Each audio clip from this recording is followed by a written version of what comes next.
They called him a god among men, a sage who had mastered every secret of the divine domain. But gods aren't meant to cough up blood on the floor. Struggling for breath, this so-called divine mage clutches his chest, powerless against the disease that no magic can erase. The world praised him as invincible, but tonight his body betrays him. And in the very moment the secret spell he created twists fate itself. Opening his eyes, the mage initially sees his hands. But wait, these are the hands of a baby. The mage is still dazzled by his new appearance when a woman approaches the crib, dotingly picking him up as he's now awake from his nap. A man then arrives, smilingly asking the woman how their Lucien is doing. Although he's just woken up, Lucien appears to be still sleepy according to the woman. The baby mage observes this man and woman's exchange of words, and instantly notices how they both look so happy. These are his new parents, and his new name is Lucien. Raising his hand slightly, the baby mage realizes how soft his hands are. It's totally different from his past life. Before he could delve deeper into his thoughts, another magical being appears upside down in front of Lucien. Alarmed, Lucien frantically waves both his hands in an attempt to warn his parents of the intruder. But the man only laughs this off and tells Lucien his warnings are no good. This man has already made sure Lucien's parents can't see him and can't understand a word that comes out of their baby. Now, for proper introductions. After greeting the sage in his new body and identity as Lucien, the man introduces himself as what humans would call God. Lucien's brow burrow as he questions why this god knows him. The playful god winks at him, divulging he knows everything there is to know about the sage, his regrets, his wishes. God was watching everything unravel in the sage's past life. God was there when the sage was drawing his last few breaths. He was there to see the sage alone and dying, wishing he took on an apprentice in the first place. But still, if he had passed down his knowledge and skills, the sage knew no one would understand. That's why he spent all his time and effort on his own magical research. At that point, the sage never bothered with the criticism he got for being eccentric. The only con to this is that everything, from the first spell down to the last potion, will all vanish with him in his death. Everything he's built would be for nothing. This is why he vowed to live his next life differently. The sage promises to share his knowledge and skills far and wide, contributing to the world of magic. He'll make sure everyone can live a prosperous life through the art of magic. And if he finds someone he loves, he'll get married and have children. But if that's not possible, the sage promises to take on an apprentice this time. The sage's candle appears to have finally met its end. The sad thing about this is that the sage had no one around. To die a lonely death is something he never expected at all. The god saw it all. And as he stares at the sage's body, he strongly agrees with his desire to contribute to the world of magic. Because the god saw the progression of today's magical technology a bit slower than expected, he somehow shares the same sentiment and ambition as the sage. So to ensure that both their wishes come to fruition, the god blesses the sage, in the form of Lucien, to help him along the way. A confused Lucien watches as the god's forefinger touches his forehead. After light emanates through the god's finger, Lucien touches his forehead. He listens while the god explains how Lucien came to seek and master his craft in magic. Lucien was an eccentric and a renegade in the past. This is why he became the mage of the divine domain that even a god couldn't help but acknowledge. The god casually walks towards the door. And as he bids farewell to Lucien, who just became the emissary of the god wishes him the best of luck in his second life. Dumbfounded, Lucien stares at the door. Did that god just use the front door like a normal person?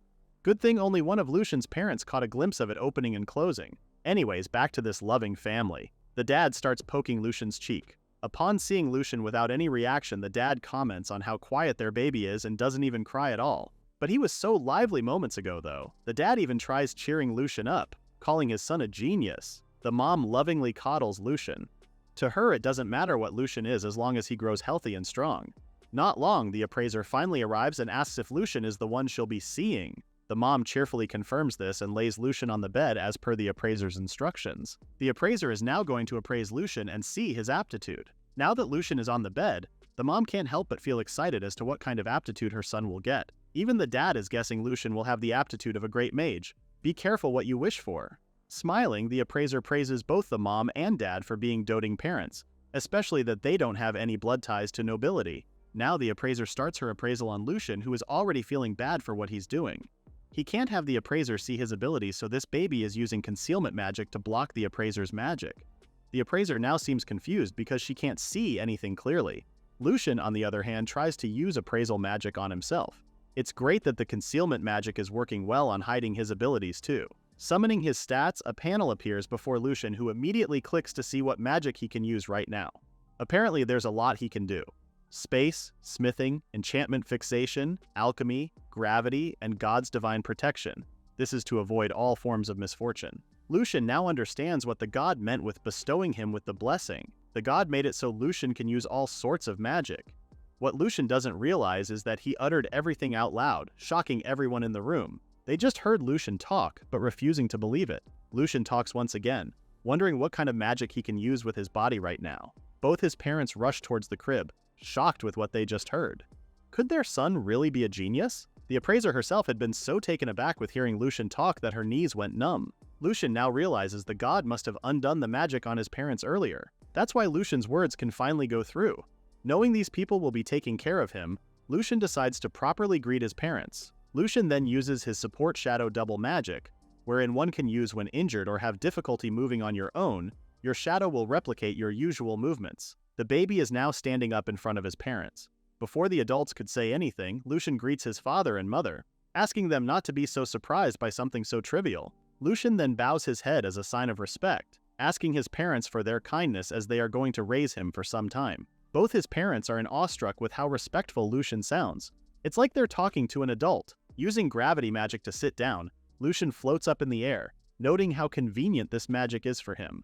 Once again, his parents are amazed with how dignified their son looks even with the way Lucien sits down. Their son is even cute floating in midair like this. The appraiser is now in a loss for words, currently in a state of vomiting. With reincarnation magic, one can't choose your parents. But Lucien was lucky enough to get good people as parents. As the mom gently grabs Lucien towards her, the baby sage cuddles onto his mom's chest, sleeping as he does so. This is how his second life started off. 6 years later, Lucien is now 6 years old and is currently busy reading a picture book. His mom suddenly pops out to ask Lucien what he'd like for dinner. Since there's still some meat from yesterday, Lucien happily agrees to it. Within the 6 years he spent with his new family, Lucien has learned a lot about their family. For instance, their Gildor family are farmers. His father's name is Sammy and his mother is Sophia. The three of them live in a simple and quiet home. Although they aren't wealthy, Lucien has no complaints at all. He enjoys being the son of such doting parents. Well, the only thing he's having problems with is that the Gildor household doesn't own a single book. So until now, Lucien hasn't learned anything about his current location. He was able to borrow books from the old man, Mr. Forsen, who lives 2 houses from theirs. However, Lucien is stuck with picture books since Mr. Forsen says historical books are way too advanced for a 6-year-old to read. Upon stumbling on a page of the picture book, something catches Sophia's eye. She then points to a picture of a mountain with a missing peak. It's called Full Moon Mountain, a famous spot in the Gastiana Kingdom. According to legend, a dragon supposedly blew the peak part of the mountain away with its breath while sleeping about 500 years ago. An even fonder memory that Sophia remembers is that she and Sammy visited the tourist attraction before they got married. Sophia's happy state turns into a frantic one when she sees Lucien slamming his face on the book. The poor mom is worried Lucien might have an upset stomach. Lucien meekly tells his mom he's fine. Inside, Lucien is beyond embarrassed by what really happened to that mountain. In his past life, Lucien blew that part of the mountain away with a single sneeze. He can't possibly tell his mom about his, especially that this happened 5 centuries ago. This just means this is the same country Lucien lived in during his past life. He just couldn't recognize the name because it had changed over time. Lucien then informs Sophia he'll be going out to return the picture book to Mr. Forsen. With Sophia's approval, Lucien ventures out towards the old man's house. While walking, Lucien thinks about what he just learned. This really is 500 years later. He had completely forgotten about that sneeze incident near the royal capital. Lucien doubts he can do that again in his current body. After Lucien's magical appraisal as a baby, he came down with a fever from the backlash and was bedridden. Even with great power, a young body can't handle it all at once. Lucien has been gradually training his body to adjust to his overwhelming magic power. And now that he's already 6-year-old, Lucien will be able to use some advanced spells. Lucien finally reaches Mr. Forsen's house. Knocking on the door, Lucien greets the old man as he enters the house with permission. Mr. Forsen then spots the book in Lucien's hand and guesses the young boy has already finished reading it. After thanking Mr. Forsen for the book, Lucien hands it over to him. The old man then asks the young sage if he had enjoyed the book, to which Lucien awkwardly smiles as he replies he didn't. Mr. Forsen laughs it off, thinking the book may be too hard for Lucien to understand. He then turns to the array of books neatly displayed on his shelf, asking Lucien which one would he want to borrow next. Lucien then asks if Mr. Forsen had any books about magic. Laughing once more, Mr. Forsen shares that he has all sorts of valuable books, but unfortunately, magic books are usually only found in noble households. This doesn't make any sense to Lucien, who lived in an era where every home had a few on their shelves. Suddenly, they are interrupted by the arrival of Anna, Mr. Forson's granddaughter. When Mr. Forson dotingly asks the girl if she wanted to play with him, Anna ignores him and heads straight to Lucien to ask if they could play. Mr. Forson is beyond dismayed with his granddaughter's reaction and is sulking in the corner with a cloud raining on him. He sadly asks Lucien to play with Anna a bit as a thanks for borrowing the book. Both Anna and Lucien then go outside to sit by a tree. Anna then asks Lucien if he's a noble, to which the boy denies. He's the eldest son of a farmer is what he tells Anna. She still doesn't let it go and asks why he was talking to Gramps about magic earlier. This is when Lucien finds another intriguing thing about this era. Anna divulges how only nobles can use magic. Lucien himself can't seem to wrap his head around that thought. He even tells Anna maybe she heard it wrong. But Anna pointedly says it again, this time in Mr. Forson's voice too. Only those born in nobility can use magic. Commoners like them couldn't do it even if they stood on their heads. Lucien still doesn't believe this, thinking it might just be because of Mr. Forson's old age, or maybe he was half asleep that time. How can that ring true when magic is supposed to be something anyone can use? Even him, the eldest son of a farmer, is no exception. It's just like how there are no humans who don't breathe. There are no humans who can't use magic too. Crossing his arms, Lucien knows there are differences in what types and level of difficulty people can handle. That was common knowledge in his time. Lucien can't believe how things are very different now. I mean, look at him, he's a son of a farmer and he can use magic just fine. He snaps out of his inner ramblings when Anna calls his attention. The young girl approaches Lucien closely to whisper if she too can learn magic. When Lucien confirms this, Anna yelps in pure joy and asks him to teach her. Lucien then goes into thinking mode, brainstorming which magic is simple enough for a child Anna's age. He then remembers the hand spinner magic. It was simple and a basic technique, so it became pretty popular among children in Lucien's time. Opening his palm, Lucien summons a gust of swirling wind on it and shows it to Anna, who's very much amazed. When she asks on how Lucien did it, the young sage happily obliges on teaching her. First, she must gather magic power in her hand. However, this first step proves to be difficult for Anna to do. She tries her best to summon magic power in her hand, but to no avail. A crying Anna screams in disappointment. Looking at Anna's tearful stance, Lucien calls this strange. In his time, kids could do that simple magic trick for fun. In this era, do they not teach children how to use magic? Lucien then deduces that it must be because common knowledge has changed in the last 5 centuries. It's just now that Lucien realizes that even his own parents were shocked when they saw him use magic. All of a sudden, Anna stops crying upon hearing a voice nearby. They both follow the voice and find an injured animal. Lucien can't say what it is exactly, but one thing's for sure. It's injured. Lucien warns Anna not to go near as it might be a monster pretending to be harmless. Crouching, Lucien uses his appraisal magic to see what this animal is. Lo and behold, it's actually a fairy. Forest fairies usually resemble plants, but this one looks like a mix between a beast and spirit. The fairy cries in pain and Anna is on the verge of crying again. Lucien then assures Anna he'll help the fairy, even giving it the name Ron. Using his recovery magic, Lucien lays a hand out towards Ron. Light instantly surrounds Ron's injured body, and before they know it, Ron is now happily smiling at Lucien and Anna. Ron is now back on his feet. Anna is also glad to see that the fairy is doing better. Lucien also reminds Ron not to move around much because he only used first aid and wasn't able to fully heal Ron's wound. It would be great if they had any potion with them. At the mention of potion, Anna brings out the potion she had. It was gifted by her Gramps in case she got hurt. Anna's a really spoiled grandchild. Inspecting the potion, Lucien notes its cloudy appearance. This just means the quality isn't that great. Even if he gave it to Ron, it won't do much. Their attention is suddenly reverted to a horde of men chasing after a death boar. It's not looking good for both Anna and Lucien when the death boar is heading their way. Its monstrous tusks and angry demeanor is coming straight at them. But Anna is that scared, she's basically glued to the ground. This leaves Lucien no other choice but to use magic to defend themselves. Touching a small growing branch, Lucien uses material composition change and form change to turn the small plant into a humongous tree. Now that the tree has managed to block the death boar's impending attack, Lucien flicks his fingers to use Ignite, summoning a raging fire on the boar. The men watch in pure shock as the death boar has now turned into charcoal in an instant. They soon realize who Lucien is, the son of a Gildor farmer. So they're quite confused why he was able to conjure magic when he's not of nobility. A man clad in armor then rushes towards the scene. He's here in response of the request they received, but is surprised to see that the death boar has turned into a well-done roast. Upon seeing the soldier, Lucien immediately approaches him in hopes that he might know something about magic. Lucien quickly informs the soldier that he roasted the boar using Ignite, shocking the soldier. The soldier refuses to believe Lucien used magic. It's impossible since it's only accessible to nobles. No commoner can ever use magic even if they stood on their heads. The soldier sarcastically scoffs at Lucien for lying. Clenching his fists, Lucien is now 100% certain that this era is indeed strange. By the looks of it, none of these people are even thinking about using recovery magic to heal those injured or even fix fallen trees and damaged houses with elemental magic. In the 500 years since Lucien died, what exactly happened to the world? Lucien is in deep thought, thinking of all the possible answers to his question. Anna suddenly comes running towards him with Ron, thanking the young sage for saving her. With eyes glittering with excitement, Anna tells Lucien how amazing magic is. She cheerfully recalls how the wood went whoosh and the fire went fwoosh. It was so cool to a child like Anna who wants to be able to use magic like Lucien too. With Anna's proclamation, Lucien realizes this is what the god mentioned when he was a baby. The progress of the magical technology in this era is slower than expected. It has the god concerned. Patting Anna's head, Lucien promises she'll be able to do so if she puts in the hard work and the will to improve. Magic is supposed to be something anyone can use. So why can't people here manage to conjure even the basic anymore? There's a lot Lucien doesn't understand. Only nobles can use magic. Commoners can't use it. Although he is plagued with questions, Lucien refuses to accept the state of modern magic now. All those preconceptions along with this reality and these fixed ideas will all be overturned by Lucien.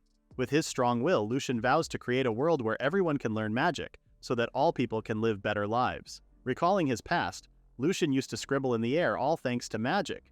People would comment on it being a usual thing the sage does every day. Lucien's always enthusiastic that he always scribbles all those magic symbols everywhere he went. So that's exactly what he does today. Gathering magic at his fingertips and writing directly into the air, Lucien begins his magical note-taking.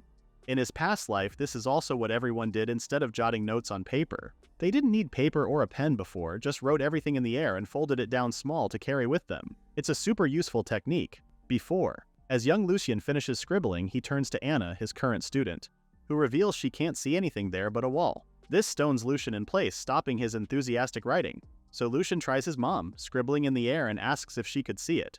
But Sophia only smiles at her son, asking if Lucien is doing a new kind of dance. Lucien still isn't convinced and goes to his dad. Unfortunately, Sammy can't see the magical writing as well, and even asks if Lucien wrote "I love you, Dad" in the air. In despair, Lucien stops writing all at once. He is extremely baffled by the fact that no one can see the magic symbols except for him.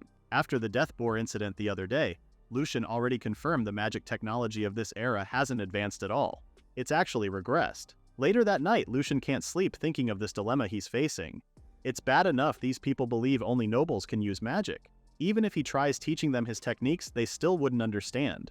So Lucien does an all-nighter coming up with a plan. First, he'll spread the fundamental knowledge of magic in a way anyone can understand, even his parents and Anna, who has zero knowledge on magic. Lucien spends the whole night writing, in the air, this Introduction to Magical Technology guide. Kinda like a magical guide for dummies 101, but all this scribbling faces another problem. How is Lucien supposed to make them read his guide if they can't even see it? Left with no choice, Lucien approaches his dad the next day. For moral support, Anna even comes with him. Without hesitation, Lucien asks his dad for something he wants. Sammy is astonished and deeply moved that his son has just asked for something. This is the first time Lucien has ever asked for anything. Excited, Sammy crouches to Lucien's height and immediately asks what he wants, ready to give anything even if Sammy has to take down a death boar. When Lucien asks for a pen and paper, all the excitement from Sammy's body instantly dissipates. Sammy then apologizes as he won't be able to procure paper for Lucien. Heck, dealing with a death boar is an easy task, that getting paper. Anna then tells the young sage that paper is actually super precious. Even Mr. Forson, who collects books, doesn't have a single sheet of paper. Why was paper so hard to obtain now? And isn't it strange for someone to own books but has no paper? Sammy crosses his arms, sharing to Lucien that paper is such an expensive thing to buy. He had seen it for sale in town but has never touched it in his entire life. If Lucien wanted to buy some, it would cost them about a month's worth of their living expenses. It's that expensive, even Lucien is breaking into sweat upon learning this. In his past life, paper was actually pretty cheap thanks to advancements in magical technology. To think it's gotten so expensive 500 years later. Patting Lucien's head, Sammy smiles at his son and asks him if there's anything he wants aside from paper. He then shares how Lucien always handled everything himself, so Sammy feels a little lonely not being relied on. Out of nowhere, Ron comes running and jumping towards Lucien's arms. Anna then asks the fairy of its whereabouts since she's been looking all over for him. Apparently, this little ball of cuteness disappeared right after the whole death boar incident. Seeing Ron for the first time, Sammy asks his son if Ron is a monster, but Lucien tells him that Ron is a fox and asks if he can keep it.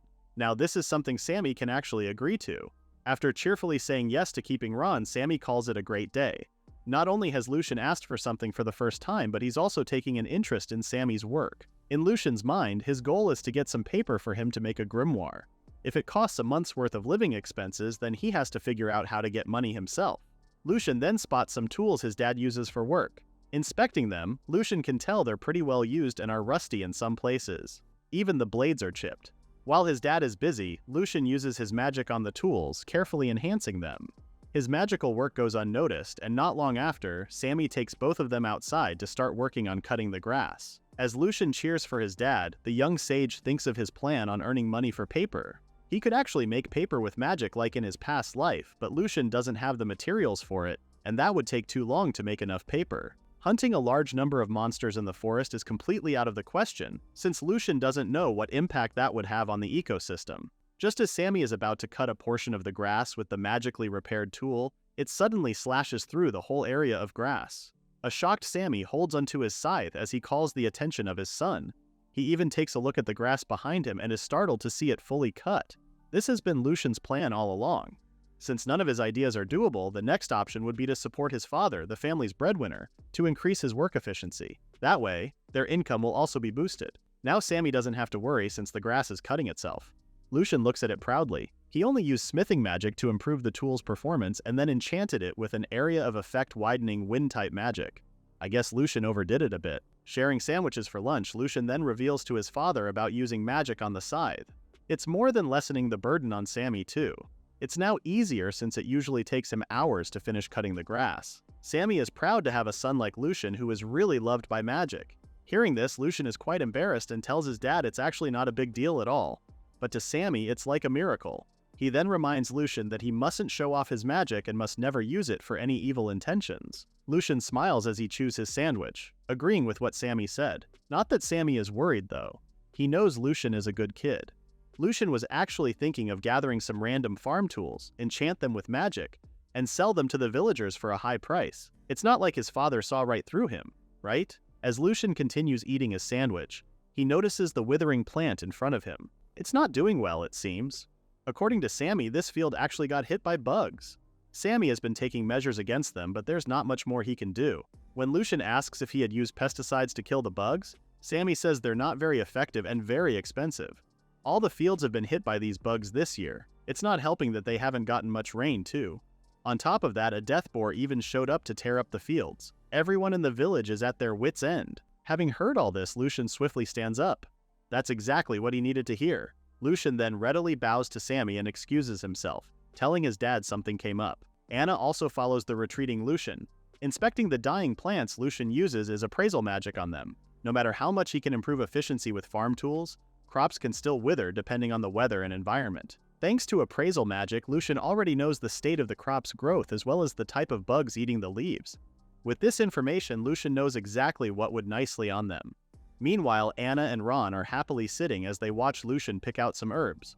Ron then leaves Anna's side to run towards some herbs. After Ron calls his attention, Lucien takes a look at the herbs Ron showed him. This is exactly the medicinal herb he's been searching for. Lucien gives Ron a loving pat on the head. Anna then calls Lucien to show him the plant she proudly found as well. Using appraisal magic on it, Lucien finds out it's actually a super dangerous poison mushroom that's lethally poisonous if eaten. After thanking Anna, Lucien keeps the mushroom. He doesn't really need it, but it would be dangerous if Anna were to eat it by mistake. Sometime after, Lucien finally has all the herbs he needs. When Anna asks him of his plans with them, Lucien confidently tells her he's going to make medicine. Lucien doesn't waste much of his time and immediately gets to work. Using alchemy, starts making the medicine by grinding up the Fudokoro grass. This magic is actually from God's blessing. Pretty convenient too. After grinding and mixing it with water, Lucien continues to stir it just like the guide said. He always thought making medicine would be a more complex process. Suddenly, the concoction bursts a blinding light. The medicine is now complete. This is a crop-nurturing potion which is an insect repellent and promotes growth too. After a week, Sammy happily informs Lucien that the medicine he made is amazing. Sammy has only used it on a small part of the field so far, but the crops there are growing so much faster and better. It's like they were never wilting in the first place. Lucien is happy to hear that it's working and can't wait for the plans to bear good fruit. Suddenly, a swarm of farmers arrive to ask Lucien if A could share some of the medicine with them too. They all saw Sammy's field and want their crops to be rid of pests as well.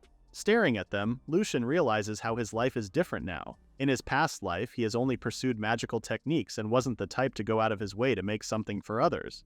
But seeing all the people's happy faces enjoying something he made feels pretty great. Of course, the young sage shared his medicine with everyone. A while after, Lucien tries on the sling bag his dad gave him. It's an old carrying pouch, but it looks like the perfect fit for Lucien. Meanwhile, Sophia is looking rather worried about sending Lucien into town all by himself. Both his parents have contrasting reactions. While Sammy readily agreed to Lucien going to town, Sophia had been worried even with Sammy's reassurance that their son will be alright. Besides, Lucien could just use his magic and go boom if something happens. Not really helping Sophia's nerves too. Before Lucien leaves, Sammy hands him a bag of money. Everyone in the village chipped in so Lucien could buy the paper he wanted. They all said it's a thank you gift because his medicine worked so well. The money should be enough to buy a paper and a pen. Sammy then reminds his son to be careful not to lose the money. It's not like the villagers have a lot of money to spare. Yet here they were, giving Lucien this much. Smiling, Lucien thanks both his parents. Sophia also instructs Lucien not to go off with strangers and come straight home once he's done with his errands. Giving him a tight hug, Sophia tells Lucien he's still their precious child no matter how amazing his magic is. Bidding his parents goodbye, Lucien ventures out towards town. It's a 2-hour walk to town for a kid like him. It's a good thing he's no ordinary one. Using gravity and wind magic, Lucien begins hovering mid-air with Ron. Controlling his posture with wind magic is a bit tricky though, but with practice, he'll get the hang of it. At this rate, Lucien will be in town in no time as well. Meanwhile, a butler asks a nobleman of the name McLean if something's wrong. The man shares how he felt like the spirits are unsettled just now. Dismissing this feeling, McLean tells his butler they'll be going to town now. Could this disturbance have something to do with Lucien? An even more posing question, is this McLean dude a friend or a foe? Not long after, Lucien lands on his feet and is glad to have arrived faster than originally expected. Both Lucien and Ron have finally arrived in the lively town of Dark. Lucien gets himself busy with all the errands he has to run. First, he needs to buy the flowers Anna wanted, then his dad asked him to get something too. Lucien also goes to get Mr. Forson some kelp. Now that all the shopping's out of the way, the only thing left on Lucien's list is paper, a pen, and some ink. Although Lucien knows a general store would have the things he needs to buy, finding one in a sea of people is going to be a pain. So, Lucien decides to find someone to ask. Suddenly, Ron spots something and flies towards that direction. With Lucien following him, Ron stops in front of a bearded old man who thinks Ron is asking for food. Lucien immediately apologizes for Ron's behavior, but the old man doesn't mind petting Ron at all. He also thinks the fairy is a friendly pet dog too. Looking at the old man, Lucien feels like he's a nice person and wonders if it's okay to ask him about the materials he needs to buy. Telling the old man it's his first time in this town, Lucien asks if the old man knows a place where he can buy paper, a pen, and ink. The old man smiles at the young sage, calling this a lucky happenstance. This old man actually owns the only shop in Dark that sells paper. He then takes Lucien inside his shop and rummages for the materials the young sage needs. The old man then shows Lucien the pen and ink he has in store. Crossing his arms, the store owner asks Lucien if he has the money for the paper he needs. Altogether, it's gonna cost Lucien a hefty 120,000 rin. Putting the bag of money on the table, Lucien tells the old man the money he has should be enough for the paper. After counting the money, the old man confirms it's exactly 120,000 rin. The old man also apologizes to Lucien for doubting him. It's not because he sees Lucien as a kid or something. Many have tried to haggle or pay later. Paper is expensive in this era, so it's only natural for the shop owner to be cautious. The shop owner then hands Lucien 30 sheets of paper, which is all the stock he has of it. The shop doesn't really keep a lot of them on hand in case it gets stolen. The moment Lucien has his hands on the paper, the young sage gleams in happiness. Even Ron is excited. Lucien is still a bit confused as to why the people treat paper like it's a jewel. The young sage still doesn't know why paper is so valuable in this era. What exactly happened in those centuries he was gone? Anyways, although he's excited for the paper, Lucien realizes it's still not enough to make a grimoire. His thoughts are then interrupted by the opening of the shop's door. The butler from earlier then enters. Then Lord McLean follows suit. The old man enthusiastically greets Lord McLean to his humble shop. Lord McLean is here for the same reason as Lucien, to buy all the paper in the shop. Unfortunately for him, it's all been taken. Thankfully enough, Lord McLean hasn't taken notice on Lucien's presence. The shop owner immediately crouches down to quietly tell Lucien to leave the premises before they see him. After that, the shop owner goes back to entertaining Lord McLean, telling him how honored he is that the Lord himself came all the way to town just to buy his paper. Upon realizing he got all the paper from the shop, Lucien plans on leaving before he complicates the situation. He then goes to Ron, telling the fairy they'll leave at once. But as they set out to leave, Lucien hears the shop owner talk about Lord McLean's studies on magic. This halts Lucien in place, especially hearing Lord McLean say paper is the most convenient and versatile to write on. Lord McLean then further shares that studying magic is actually a noble's pastime, so here he thought he'll just further his studies on magic. Lord McLean even invited a former court mage to the Deladroa estate to be his private tutor. Talk about being rich. The mention of the former court mage now has Lucien's ears tingling with curiosity. Since being reincarnated, he hasn't seen anyone else with magic. He wants to see with his own eyes just how much today's magic has advanced, especially that it said only nobles could use it. Lucien's curiosity for magic is one thing he can't seem to control. So, when Lord McLean finds out there's no more paper to be sold, Lucien raises his hand and reveals he's the one who bought it. This shocks the shop owner, who thought Lucien had already left. The young sage does apologize, saying there was something that piqued his interest. Lord McLean wastes no time and asks Lucien to sell the paper to him, double the price. Of course, the lord won't ask for Lucien to hand it over since he is a lord and the house of Deladroa would be put to shame. Lucien refuses the lord's offer, saying he needs the paper too. He won't sell it no matter the price the lord offers. The shop owner then intervenes. This is a noble after all. Lucien then reveals what he wants isn't money but to see Lord McLean's magic. The shop owner is surprised to see Lucien more excited than he was before with the paper too.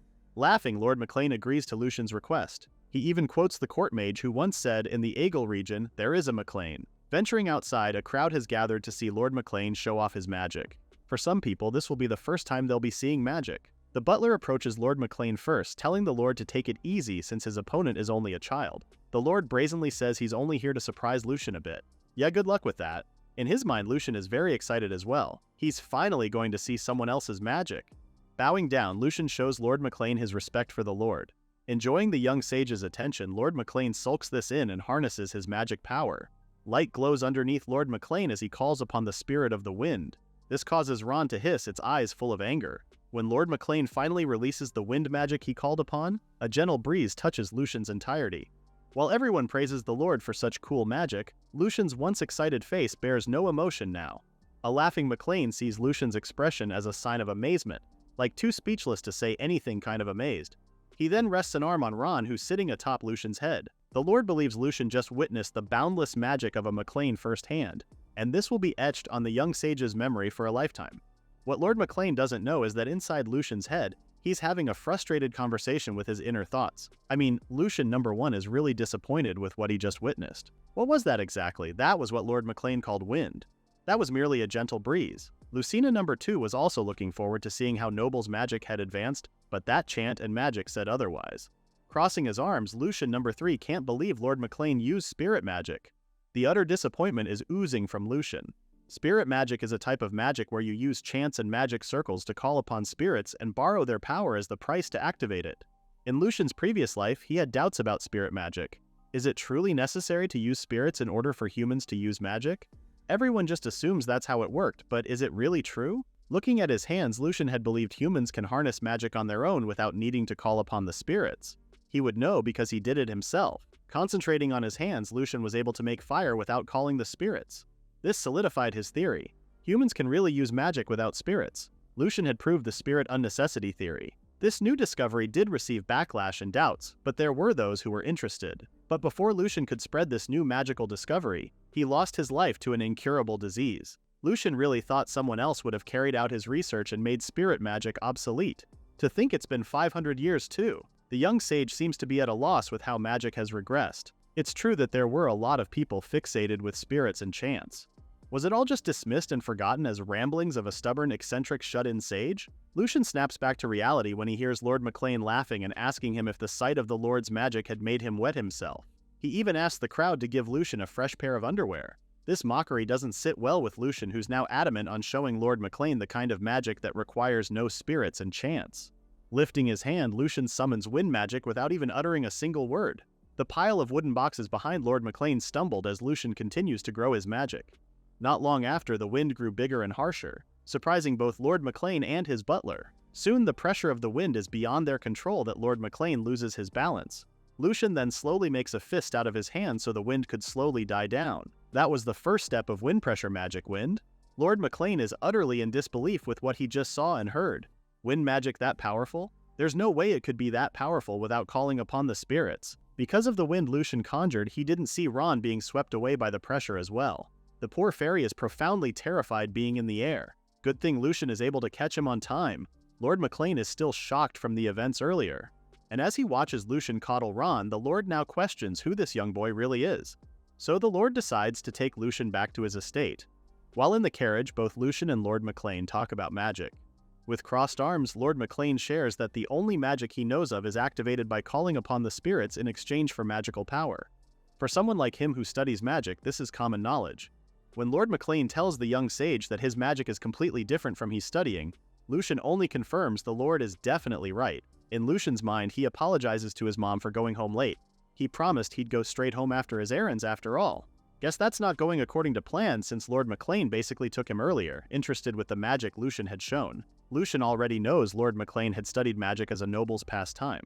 But it's only now that the young sage realizes it's just now that Lord McLean decided to further his studies and relearn magic from scratch. Lucien can't really judge the Lord for his ambition and drive. He can't dismiss the Lord's effort and desire in learning magic as well. The butler then calls Lucien's attention, apologizing on behalf of Lord McLean's rudeness earlier. Teary-eyed, the butler shares how Lord McLean is a truly wonderful master but often gets excited like a child the moment magic is involved. This embarrasses Lord McLean, who immediately asks his butler to stop saying nonsense. Well, Lord McLean can't help it. After all, he loves seeing and using magic. That's why he was so shocked to see Lucien's magic. At the same time, his heart was soaring with excitement.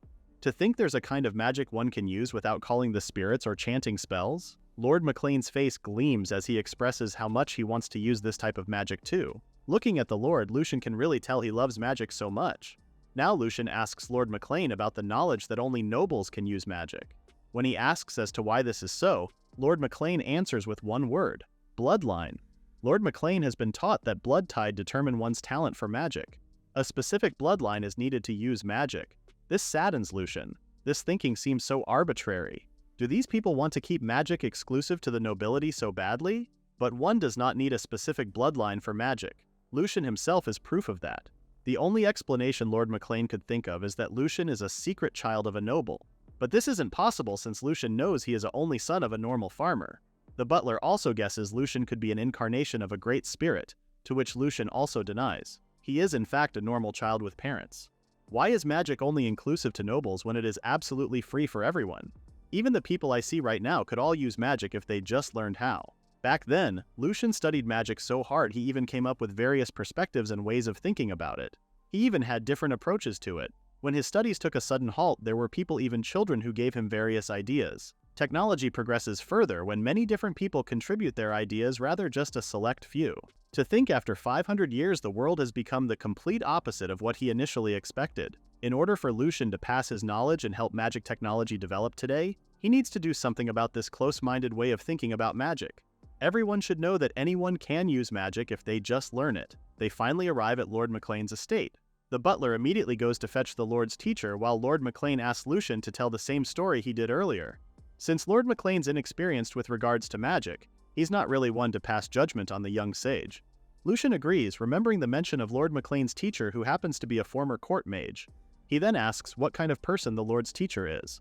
With a smile on his face, Lord McLean shares that his teacher is a magical genius who became a court mage at the youngest age in history. Meanwhile, the butler has arrived at the teacher's room. He tells the teacher about Lord McLean's summoning. Lo and behold, the teacher they highly speak of is actually a young girl named Sorrel Melislan. Will she be able to understand Lucien's story? Or will this girl plot against our hero? While McLean and Lucien wait for Sorrel, the Lord had his people to prepare for some tea and snacks. Until his teacher arrives, McLean asks Lucien and Ron to make themselves comfortable. Both Lucien and Ron look at the sweets with twinkling eyes. What else do they expect from a noble? It's probably the first time Lucien has seen such fancy sweets in the 6 years he's been reincarnated. Upon seeing Lucien's reaction, McLean explains how he has a really sweet tooth, so there's plenty of the pastries every tea time. With McLean's go signal, Lucien and Ron take one to eat and are instantly hit by the amazingly delicious flavor. Ron is way too excited about the pastries that he dives into a full frenzied pastry-eating machine. A worried Lucien stares at Ron the whole time. Is it okay for a fairy like Ron to eat something like this at all? Lucien's attention is then diverted by a knock on the door. The butler has returned with Sorrel. Entering the room, Lucien looks at Sorrel, the girl said to be the youngest former court mage in history. Sorrel's whole demeanor screams friendly and girly all the way. She introduces herself to McLean and immediately asks the Lord about his questions about magic. McLean politely asks for Sorrel's opinion on the matter regarding Lucien, something McLean can't pass judgment on his own. Since Sorrel's been studying and using magic for a long time, plus she's a former court mage, it should be up her alley. Staring at the two, Lucien believes this girl is about 14 or 15, younger than he expected her to be. But the part he's more curious about is that she's a former court mage. This means she should know more about magic than McLean, right? There are a lot of questions swirling in Lucien's mind, especially about modern magic. Lucien can't really hear McLean and Sorrel's conversation. Judging by the looks of it, McLean is in the middle of explaining Lucien's existence to her. And now, Sorrel glimpses at Lucien with disdain before turning to McLean to tell the Lord not to believe such nonsense. Crossing her arms, Sorrel points out that magic cannot be activated without spirits. What McLean could have seen must be some kind of magic trick or fake. Hearing this has Lucien's brows furrow. What did this girl just say? McLean is a bit confused. A child wouldn't go out of his way just to do that to him, right? Sorrel's still convinced this is some kind of joke likely to curry favor with McLean since he's so fond of magic. Using a child like Lucien is the perfect way to lower McLean's guard, a common tactic among swindlers. Now McLean is in thinking mode. And while he's at that, Sorrel goes off to Lucien to scold the boy for his joke. She, yet again, points out how it's common knowledge that magic requires spirits. Sorrel is no fool when it comes to this and calls Lucien a little brat. Lucien quietly takes it all in, staring at the sarcastic Sorrel who's now seated across him. She praises the young sage for having the confidence in pulling such a scheme on McLean. According to her, she understands why a non-noble child like Lucien would admire magic. Grabbing a cookie, Sorrel tells Lucien to apologize properly and she'll consider showing him some real magic. Lucien still takes this all in and watches Sorrel take a big bite of the cookie, only to be dismayed with how hard it is. Not just dry or overbaked kind of hard, it's literally as hard as a rock. Now Lucien is in the mood to speak and tells Sorrel that a former court mage like her isn't anything special. Grabbing a cookie, Lucien smilingly points out how Sorrel was naive enough to eat a cookie without seeing through a hardening spell. Sorrel then inspects the cookie up close, a bit confused with what Lucien had said. This makes a perfect opportunity for Lucien to joke about Sorrel not knowing a hardening spell, something that's supposed to be a basic earth element spell. That actually got to Sorrel a bit, since she does know at least that much. But she never thought a hardening spell could make a cookie this hard. Still, after showing Sorrel his magic, the girl refuses to believe Lucien and calls this another one of his tricks. She pointedly accuses Lucien of swapping her cookie with another one made of stone. Sorrel gets some tea, scolding Lucien to stop with his ridiculous pranks. As soon as Sorrel has the teacup close to her mouth, it suddenly erupts in the air because of Lucien's ignite spell. Looking at her teacup, Sorrel is surprised to see it empty. The tea has completely evaporated. Before she could say anything else, Sorrel suddenly floats up in the air. She struggles to keep her skirt down while yelling for Lucien to explain what's happening. The young sage casually tells her it's just gravity magic. Because Sorrel has called his spells mere magic tricks, he figured this should be proof enough that his magic is legit. In distress, Sorrel now admits that making someone float is impossible to be a joke and that she believes Lucien now. She then pleads to be put down at once. Now in the comforts of a chair, Sorrel divulges she was too surprised to notice with the cookie and tea, but she certainly did feel the flow of magical power controlling gravy. It still doesn't make sense to Sorrel how Lucien's magic doesn't use incantations to call upon spirits or use magic circles. It's more believable if Lucien were to say it's all some kind of trick apparently. Lucien uses the gravity spell once more, causing Ron and some cookies to float. If Sorrel still doesn't believe him, Lucien is more than happy to make her float again. Maybe this time he could make her spin. Sorrel quickly negates this, saying what happened was more than enough for her to believe it's not a magic trick or a scam. When Lucien asks for her apology, Sorrel immediately tells him she's sorry. Then she thinks about the seriousness of the situation. Magic that doesn't require spirits exist? Sorrel has never heard of such a thing, not even at the Magic Academy. The Magic Academy is a school specializing in magic with branches in each region of the Gastiana Kingdom. There are 5 in total, and it seems everyone attends one. McLean himself will go there someday too. Now Lucien knows where the root of all evil is. This so-called academies are where lies about sprit magic is being spread. Lucien then expresses he wants to attend the academy as well. Both McLean and Sorrel look at each other. One of them then asks Lucien if he was really born and is raised in an ordinary village. After Lucien confirms this, Sorrel tells him it might be difficult for him to get in since only those with blood ties to the nobility are able to attend the academy. Sorrel herself has seen it happen way too often at the academy. Anyone without noble blood were judged to have no talent for magic, thus turned away at the gates. However, McLean remembers a rumor he heard. In the past, there was a girl who showed wonderful talent for magic, but that child was a daughter of a merchant. Originally, she shouldn't have had the qualifications to attend the academy, but she was allowed to do so as a special exception. Her magical talent would have been a great loss if they turned her away. The punchline is that after looking into it, the girl turned out to be a distant relative of a noble. In any case, the merchant's daughter was then given permission to attend the academy. McLean still highlights how this is all based on rumors, so he doesn't really know how credible it is. After hearing this, Lucien still thinks he has hope to attend the academy even though he's just a villager. Sorrel wouldn't mind writing him a recommendation letter as well. That is, if he apologizes for his pranks earlier. Seems like this former court mage can hold a grudge tightly. So, Lucien bows and sincerely apologizes for playing a prank on Sorrel, who's happily absorbing the attention. Of course, she forgives the boy. A smiling Lucien then thanks Sorrel, even calling her Wonnie-chan, which does wonders to her. Acting all meek won't work on Sorrel, but she does ask Lucien to call her Wonnie-chan one more time, to which he gladly obliges to.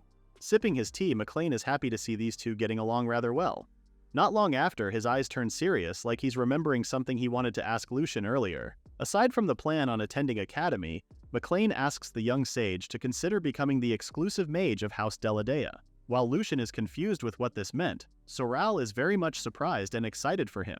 McLean then explains to Lucien that being an exclusive mage is similar to a role of his advisor. The Lord wants to get Lucien's opinion on a magical standpoint, just like becoming a court mage for a noble family. Sorrel then chimes in, telling Lucien that becoming an exclusive mage is a great honor. It's also completely different from being hired as a private tutor like Sorrel. It's also proudly ranked #1 for dream jobs at the academy. McLean warmly smiles, his eyes twinkling as he expresses his love for magic. He loves everything about it, watching it, using it, studying it. He breathes everything and anything related to magic. He then recalls the happy memories he has at the academy. The things McLean has learned there were something he always used to show off to his late mother. However, McLean's mom was a commoner. McLean's father fell in love at first sight with her and pushed through everyone's opposition to marry her. There was a time when McLean was still a kid. He had gone home from the academy and he was rushing towards his mother to tell her about their lesson about chants. His mother was very proud of McLean, who told her about a simple spell you can chant in order to use magic. McLean was so excited to let his mom use it too. Unfortunately, McLean's mom gently tells him she couldn't. McLean recalls the exact words coming out of her mouth that day. She told him she didn't have a single drop of noble blood in her, thus preventing her from using or learning magic. With despondent eyes, McLean shares how he'll always remember her words and the sad look on her face as she said them. A few years later, McLean's mom passed away, and although he can't bring back her smile, McLean hopes that Lucien is right, that one can truly use magic without blood ties or incantations. Lucien is very much confident to confirm this. He is, after all, a son of a farmer and not a noble. He doesn't even use incantations to use magic for Pete's sake. If everyone learns the right knowledge, anyone will be able to use magic, and people with all sorts of ideas will emerge. The magical techniques that are said to be common knowledge will soon be a thing of the past, and a new type of magic will be born. One that will surely make this world a richer place to live in. This is the world Lucien's past self dreamt of, and it's the world his current self is aiming for. Lucien then expresses this dream of his, to help create that kind of world. But first, he needs to enroll into the academy and learn everything he can about spirit magic. This has McLean smiling like a proud brother while Sorrel is quietly teary-eyed as she's moved with Lucien's determination. The young sage is somehow worried with Sorrel's reaction, asking if the hardened cookie from earlier had caused her tooth to ache. As she wipes her tears, Sorrel tells Lucien she's just so moved upon hearing Lucien and McLean's conversation.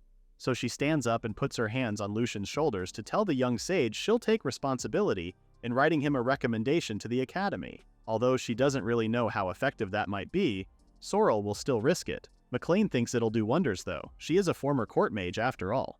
Her recommendation letter is sure to help Lucien. Now that that's all discussed, Lucien best be going so he could explain everything to his parents. It's gotten pretty late too and they must be worried sick. The butler then asks Lucien his address so they could take him home by carriage. But at the mention of Neltelem village, everyone is surprised. Lucien's home is apparently a long ride even by carriage. Still, they'll take him home. McLean will even go with them so he could properly apologize to Lucien's parents, while Sorrel will speed up the carriage using wind magic. Lucien then interrupts their conversation to tell them they don't need to trouble themselves because he'll go home on his own. Now everyone's speechless. They walk Lucien outside and see him off. They're all staring at him in wonder as he flies up the sky. The moment he stepped out of the estate, Lucien had used his float magic and was gone with a whoosh. Pretty snazzy compared to a carriage, huh? What's even more exciting about this whole thing is that knowledge about magic is about to change. McLean can't wait to see that happen. He must prepare for Lucien's transfer to academy too. But before that, the butler reminds him of the many responsibilities he needs to face. Sorrel is staring up in the sky with a warm smile. Then she closes her eyes and clasps her hands to conjure wind magic. As she concentrates on it, McLean asks her what she was saying and doing, to which she blushingly denies. On the way home, Ron has fallen asleep and is even sleep-talking. While Ron snuggles up to Lucien's chest, the young sage thinks about the Magic Academy. In his previous era, nobles hired mages to learn magic individually. But in today's era, there's a convenient educational institution called an academy. It's highly likely to be the root of all evil, spreading old-fashioned spirit magic.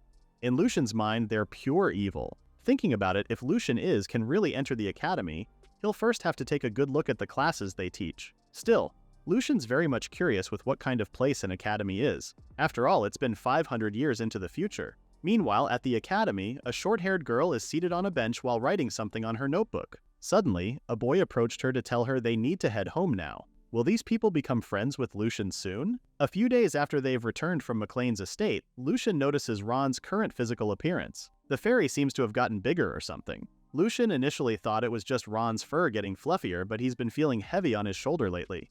Using his appraisal magic, Lucien finds out that Ron has significantly deviated from a healthy weight. Now Ron has to get some exercise in to lose some weight. Lucien then blames all the sweets Ron had at McLean's estate. With Lucien's persistence, Ron is subjected to a series of exercise, sit-ups, push-ups, running. After that, Lucien's pretty happy with the sweat they've worked up. But now, Ron seems to be a lot bigger than before they exercised, and heavier too. Using appraisal magic once more, Lucien finds out Ron's fats have turned into muscle. So everything now is just pure muscle. If it's muscle, Lucien believes it to be okay compared to being fat. Once they stopped exercising, Ron gradually returned to his original form. Oh, what an adventure it has been. Of course, we can't wait for the next one. The day of going to the academy has finally arrived, but, it's not going as planned. Right now, Lucien is surrounded by 3 teenage girls who are smitten by his cuteness. They're all giving Lucien a lot of attention, something that's never happened in his past life. Thinking Lucien might be a lost child, the girls ask him where he came from and for his parents' names. Lucien then speaks up, telling them he's not a lost child, and introduces himself as Lucien Gildalba, and he's here to transfer in at the Aigle Royal Magic Academy. Let's go back to a few days ago, shall we? After returning home from McLean's mansion, Lucien told his parents everything. He told them he wanted to go to the academy and learn more about magic, and that even if he couldn't get in, McLean has offered to hire him as the Lord's personal mage. He then showed his parents the handwritten letter McLean had addressed to them as proof. Although they were very surprised, the sight and feel of the paper letter was even more surprising to them. It's totally different from the wooden slates they've always used. Telling them about the letter's contents, Lucien reveals to his parents that McLean will provide his support for his tuition and fees. He really wants to go to the academy. Sammy is very proud of how amazing his son is and gives his sign of approval, but Sophia expresses her concerns about it. She doesn't really like the idea of her 6-year-old son going to a big academy. She also worries that Lucien will get bullied by the students there. It's a place only for nobles, and Lucien isn't one. Lucien calls his mom to try and explain it to her, but Sophia beats him to it. Although she's against it, she can't really do anything about it because her son has already made up his mind. Sophia knows her son all too well. Once Lucien has set his mind on something, he's not one to give up easily. He is their child after all. Sammy then approaches his wife, warmly smiling at Sophia as he tells her they'll support and believe in Lucien's dream. A few days later, the whole family was invited to McLean's mansion, where they received a detailed explanation about transferring into the academy. It's also Sammy and Sophia's first time riding a carriage, so they're a bit dizzy with the trip.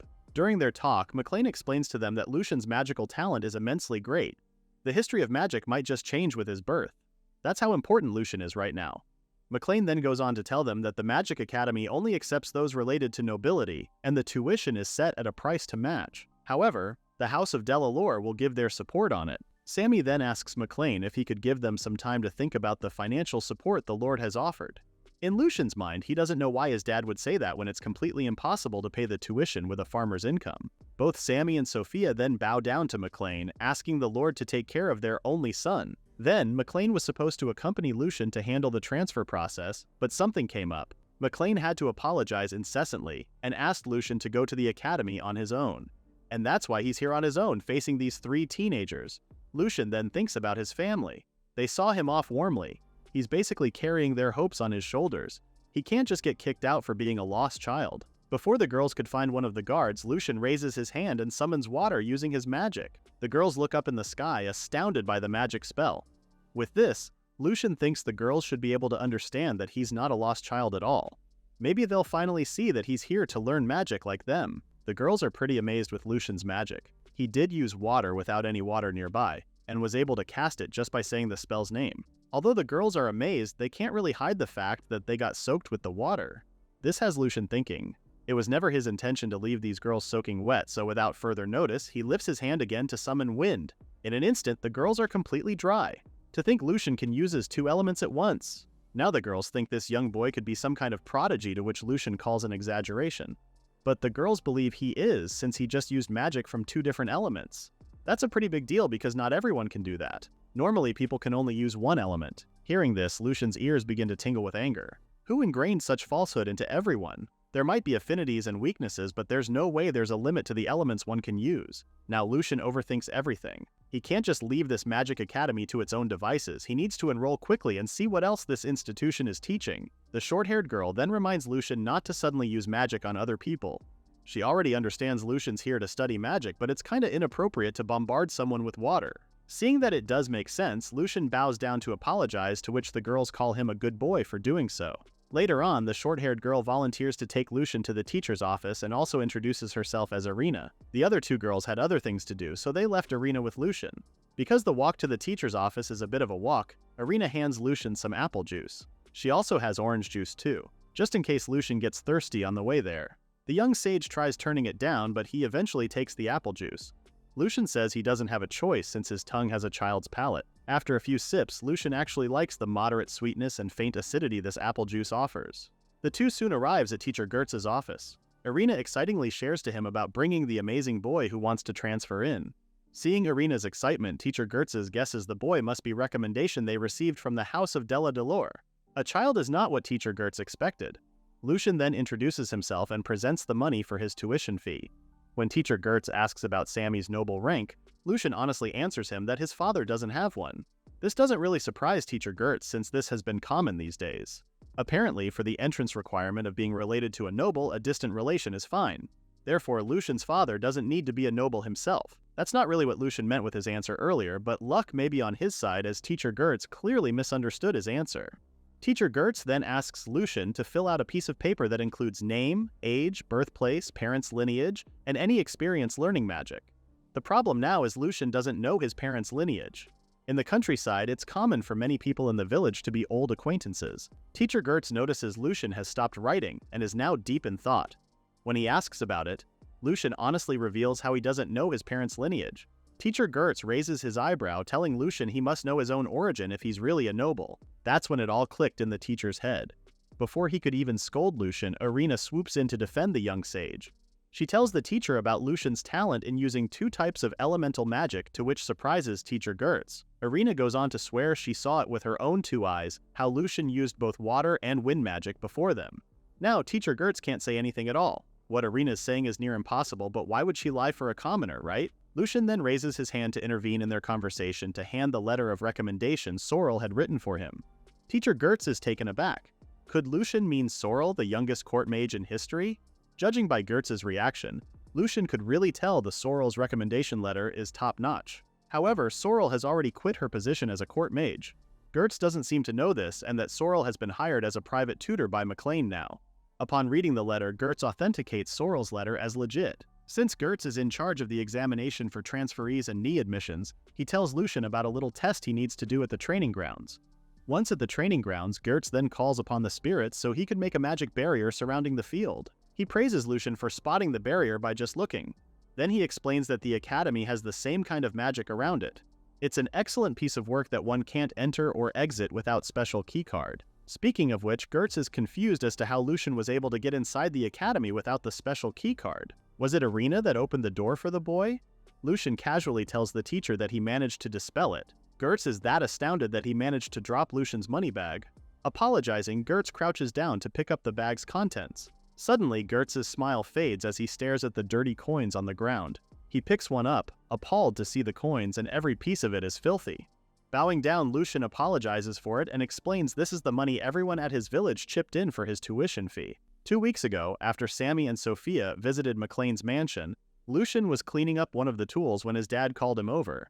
They wanted to give Lucien something. Lo and behold, it was a bag of money. It's for Lucien's tuition fees and for his living expenses. Sammy has already calculated the entire lot.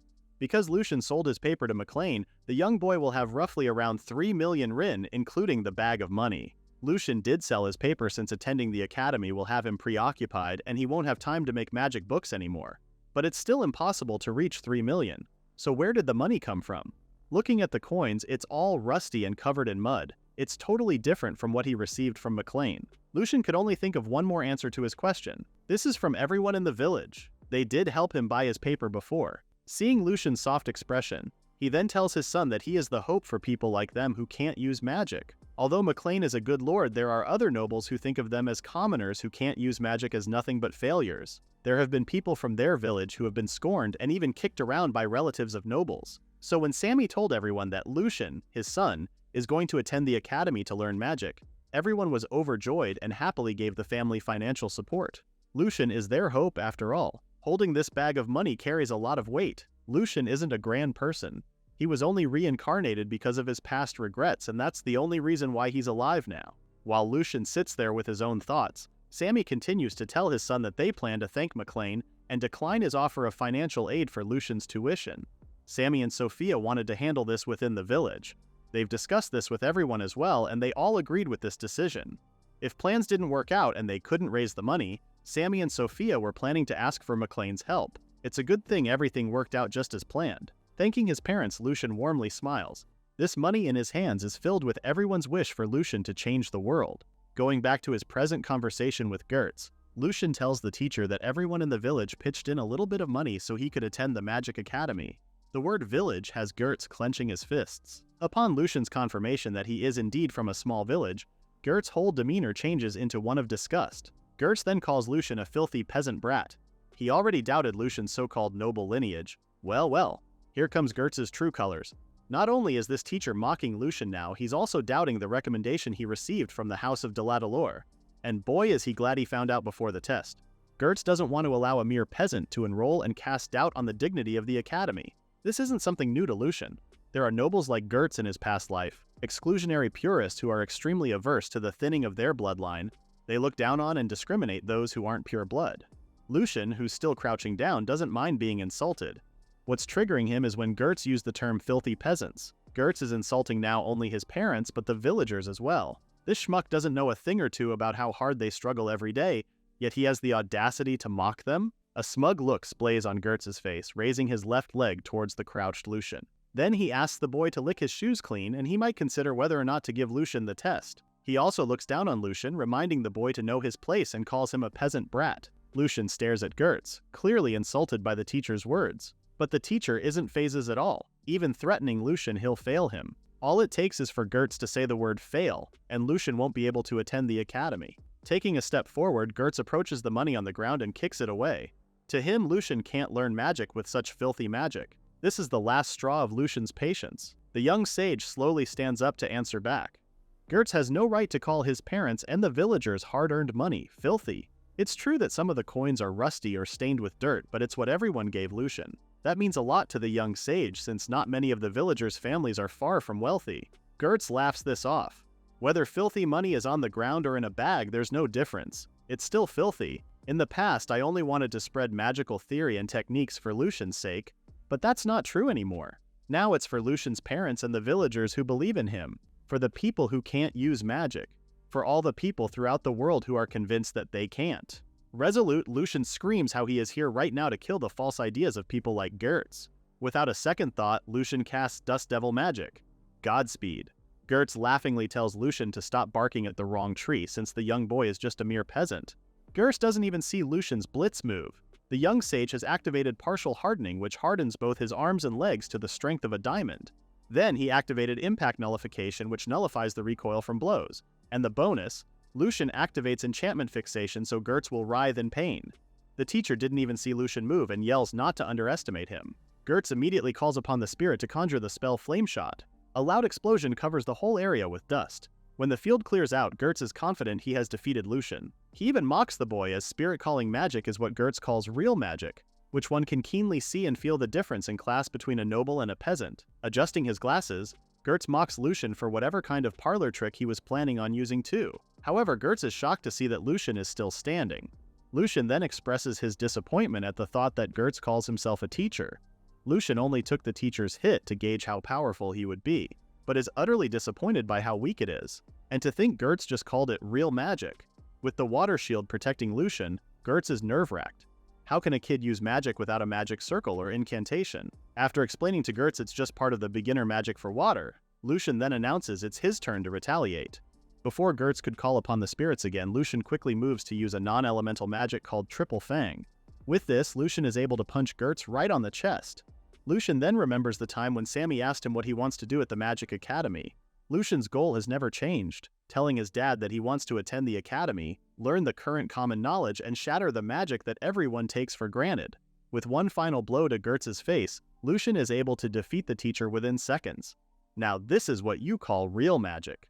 After Lucien and Gertz's battle, Irina helps the young sage pick up all the scattered coins on the ground. With the last coin found, Irin approaches Lucien to give it to him. Finally, all the scattered coins are now complete. Bowing down, Lucien sincerely thanks her for helping him, to which Irina says it's no big deal at all. Her smile fades a bit, telling Lucien she should be the one who should be apologizing. Irina has been feeling guilty for just standing there and watch as Gertz threw insulting words at Lucien earlier.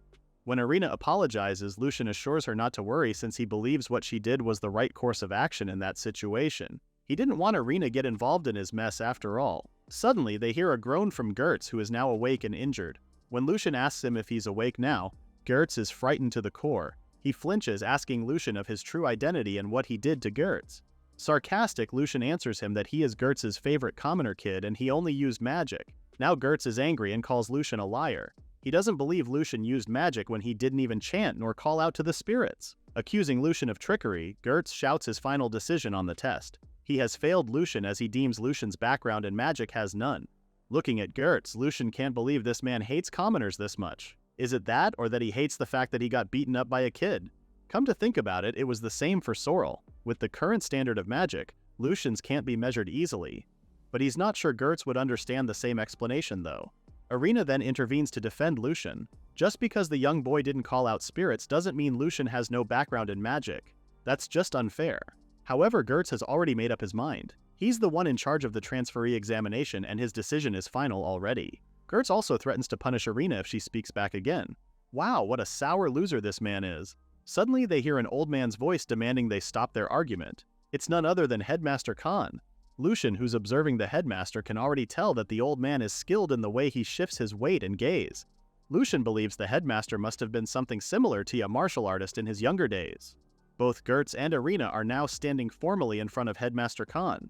When asked why he was there, the old man says he had heard of the recommendation from the house of Count de la Delore and wanted to see how strong this person is. The headmaster lets out a chuckle as he shares he watched the match earlier. Gertz has become quite the man in the headmaster's eyes. Upon hearing this, Gertz now believes Headmaster Khan should understand his final decision. In Gertz's defense, Lucien didn't even use magic. To make matters worse, he also tells Headmaster Khan how Lucien doesn't plan on paying the tuition fees. Lucien quickly defends himself, telling the headmaster that he can in fact use magic.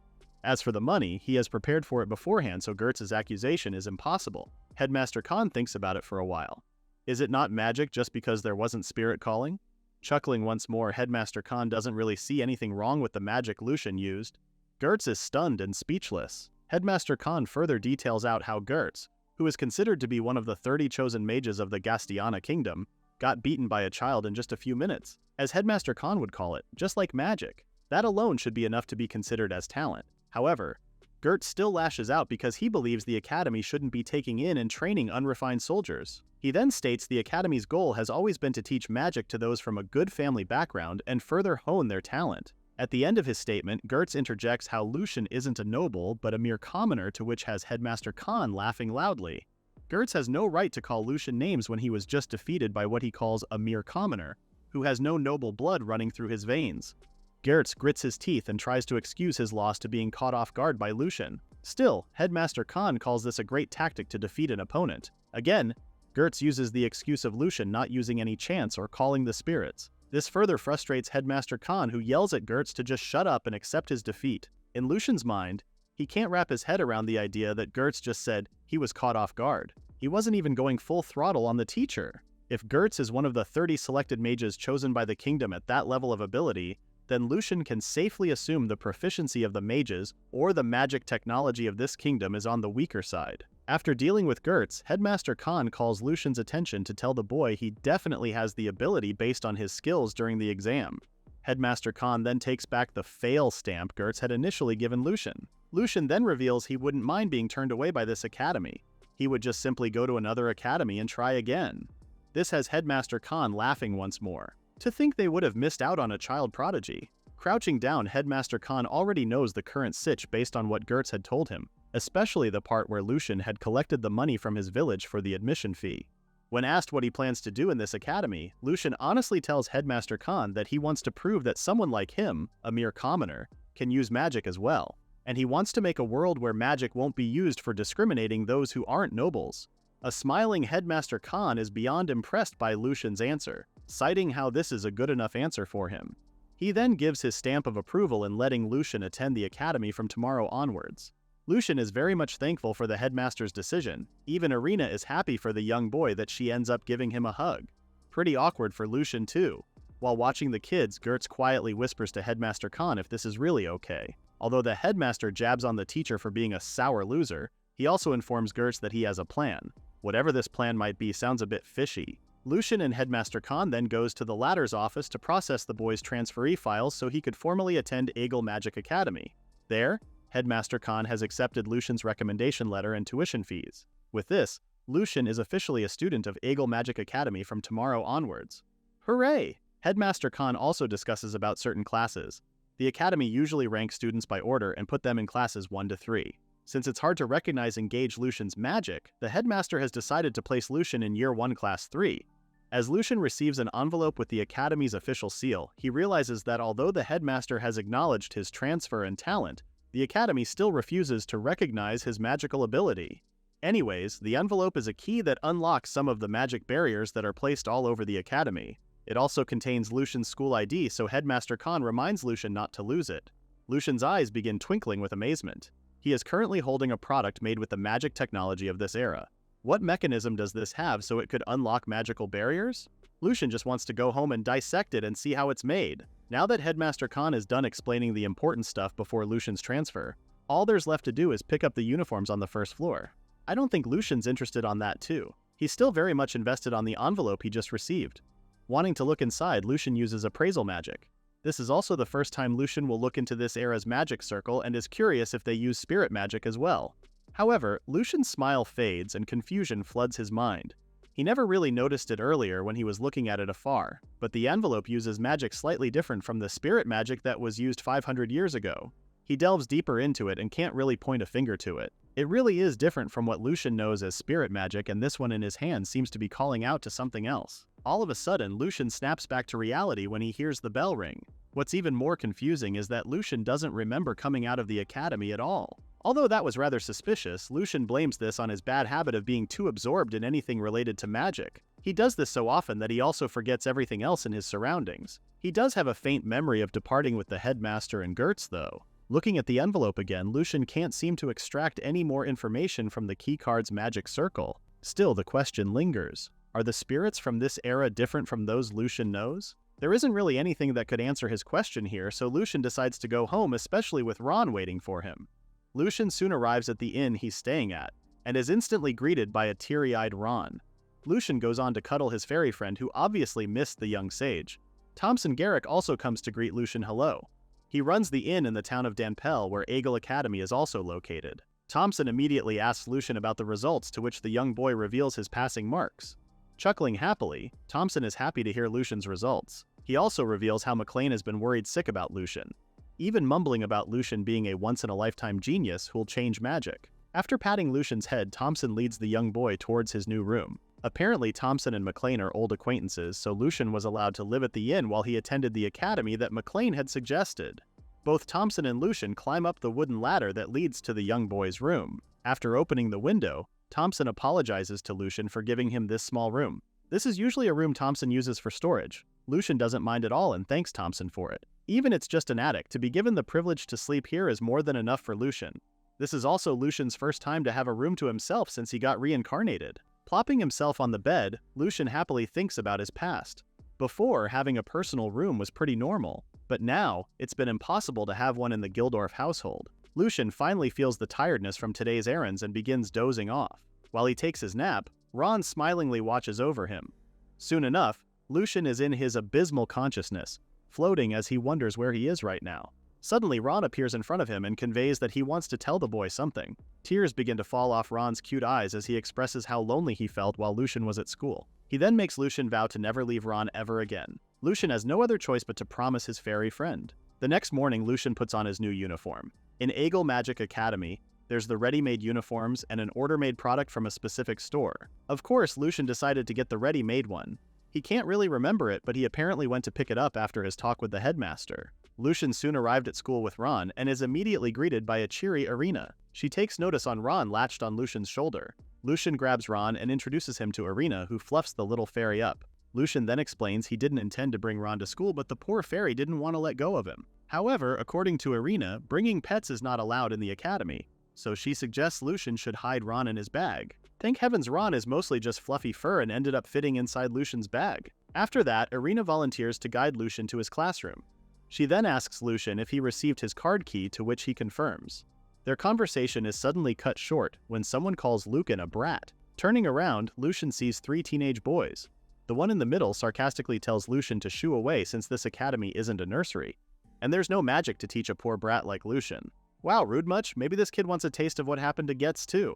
This older boy mocks Lucien for attending the prestigious academy. To him, just because nobles attend the school doesn't mean everyone is well-mannered. He even calls Lucien a brat who can't use magic properly and urges him to go home. Lucien just stares blankly at the boy. If we have to compare, these teenagers are the brats here. Not long, Lucien bites back, telling the boy he already has the key as proof of going through the process. So why should he go home? Furious, the boy starts screaming at Lucien for answering back at him. This time around, Irina steps in and protects Lucien. She defends Lucien, explaining how he's already been told by the headmaster he passed. So if this brat has any more complaints, he should go directly to the headmaster. The boy then tells Irina off since it has nothing to do with her. Instead of backing down, Irina still defends Lucien by saying the young sage will be studying in the same school as them and is taking the same classes as her, making Lucien her friend. Lucien stares back and forth between the bickering teens and quickly notices Irina's trembling hands. She must be scared, but she's still facing these bullies for Lucien. These brats are going after Lucien and Irina has nothing to do with it. She can just go ahead, yet she decides to defend Lucien for some reason because they're friends? Friends, a word Lucien never had any ties with in his past life. Do friends protect one another even if it has nothing to do with them? Suddenly, the brat pushes Irina back, telling her to shut up and move.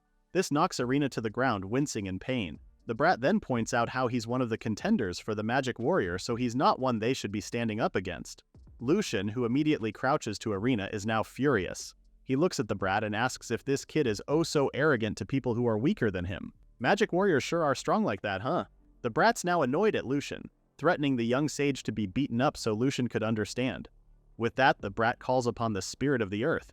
Irina frantically scolds the boy since magic outside of class is supposed to be prohibited. But the brat isn't keen on listening to Irina's warning and continues to summon the spirit so he could use rebuild. Watching the brat, Lucien is curious on what magic he will. Finally, the brat's rebuild is done and he's now sporting muscles all over his body, especially the arms. The brat even has the audacity to show off his muscles and asks Lucien if he's that scared to speak now. Lucien has been trembling, yes, but not from fear though. He's trying his best not to burst laughing. One wrong move and he could bark out a loud laugh. The brat isn't helping too.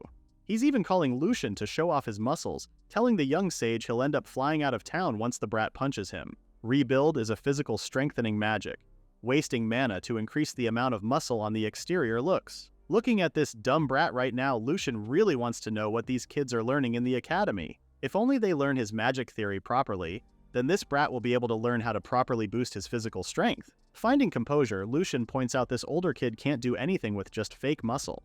He's a bit sad to see someone with no proof and use themselves as an eyewitness. This reply doesn't bode well with the brat, but Lucien is glad he easily fell for that taunt. Irina quickly stands up so she could call a teacher, leaving Lucien to deal with these bullies for the meantime. Lucien knows, thanks to Irina, that the use of magic outside of classes is prohibited. But if that's the case, Lucien will make it so that they don't know that he used it. With that, Lucien uses dark magic Discord. Suddenly, funny-looking shadows appear atop the boys' heads. Because of these things, the brat is able to somehow hear his friend's thoughts. One is mocking the brat for this lame bullying, while the other friend is mocking the brat for using the only magic spell he can use. It's always the same pattern with the brat. Because he can hear their inner thoughts, the brat gets furiously mad and loses his temper, screaming at his friends to repeat what they just said now. Both friends fearfully step back as they try and make excuses.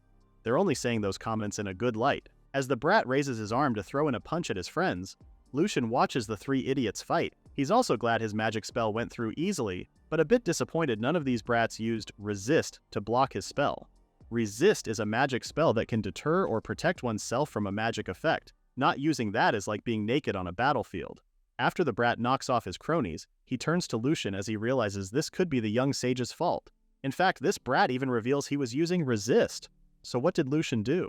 Hearing this, Lucien is appalled. Cause what does he mean he was using resist? But the brat insists he was really using it earlier. Now he's super mad and is about to punch Lucien straight on the face when his fist meets a wall. At first, the brat thinks Lucien is only using a defense magic spell. Lucien is actually using a non-elemental magic called threefold physical reflection. Suddenly, the force this brat exerted on the wall comes rushing back towards him, kinda like a boomerang. Now the brat's the one flying out of town. Lucien watches in anticipation, but is dismayed to see that the brat fell. The young sage did reflect the impact by 3 folds, but sadly, the brat didn't seem to fly as far as he had hoped. That just means punching someone out of town was impossible for the brat's strength to begin with. As the brat is busy getting dizzy in the bushes, Irina arrives with Teacher Gers in tow. She immediately asks Lucien as to how he's doing and if the bullies did anything to him. The girl sighs in relief when Lucien assures her he's okay. As for Teacher Gers, he's busy looking around. He soon realizes there's only 2 people here and asks where Linus is. Though Lucien doesn't know who that is, but he does piece the puzzles together and points towards the garden bushes. Teacher Gers is now suspicious of Lucien. However, he soon relaxes when Lucien explains it was an internal dispute after being bad-mouthed by his 2 friends. Linus got angry and started throwing punches. After hearing Lucien's explanation, Teacher Gers then tells both Lucien and Irina he'll handle the rest so the 2 can now leave. Before the 2 leave, Lucien is a bit suspicious as to why Teacher Gers seems a bit kind today compared to yesterday. Suddenly, the brat aka Linus wakes up from his quick nap. He's now storming towards Lucien, shouting angrily at the young sage. He soon stops on his tracks when he sees Teacher Gers, who then asks what brat is doing. All of Linus's confidence disappears in just a matter of seconds. Teacher Gers then reminds Linus of the school rule, not to use magic without permission. As this goes on, Irina quietly whispers to Lucien they should now get moving. However, Lucien's attention is diverted towards the conversation between Linus and Teacher Gers. At this moment, Linus is being expelled from the Magic Academy, prompting the kid to defend himself. Teacher Gers explains the whole ordeal to Linus. Because Lucien is claiming that Linus had used magic without permission and even used violence, Linus had broken the school rule. Hence, he is unfit to be a student of the academy and will be removed through expulsion. Feeling the gravity of the situation, Linus tries to plead his case with Teacher Gers. Apparently, it's not his fault and was just ordered by the one and only professor. Teacher Gers had approached him to ask Linus a favor, and if Linus did exactly as asked, Teacher Gers promises to make a recommendation for Linus to become a magic warrior after he graduates. This offer, of course, has Linus beaming. It's always been his dream to become a magic warrior. So, the gullible kid agrees to do Teacher Gers' bidding. Linus repeats the very order he received from the teacher. That's to beat up a brat named Lucien. Of course, Teacher Gers denies all this accusations and acts as if he doesn't know what the kid's talking about. Hearing everything, Lucien realizes the reason why the teacher has been kinder today.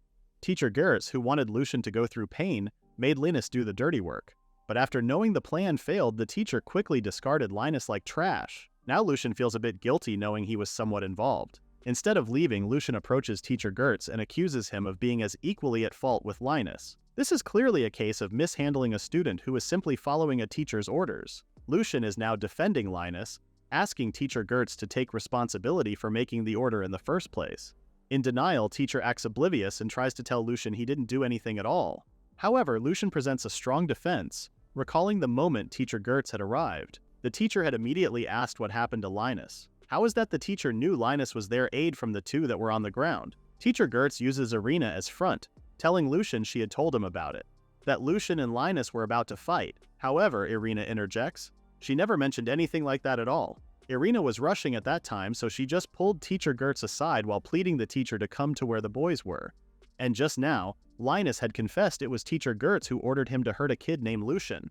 Now the teacher has no escape and no more excuses to use. Teacher Gers loses his temper and screams for Lucien to shut up. The teacher then gaslights the young sage. Apparently he was about to let Lucien go as well, but now he's expelling the kid for using magic like Linus. A calm Lucien bites back by saying the teacher had told him yesterday how his magic isn't magic at all. So that means Lucien can't use magic, right? Linus, who's been crouched in behind Lucien, is shocked to hear how the young sage answers.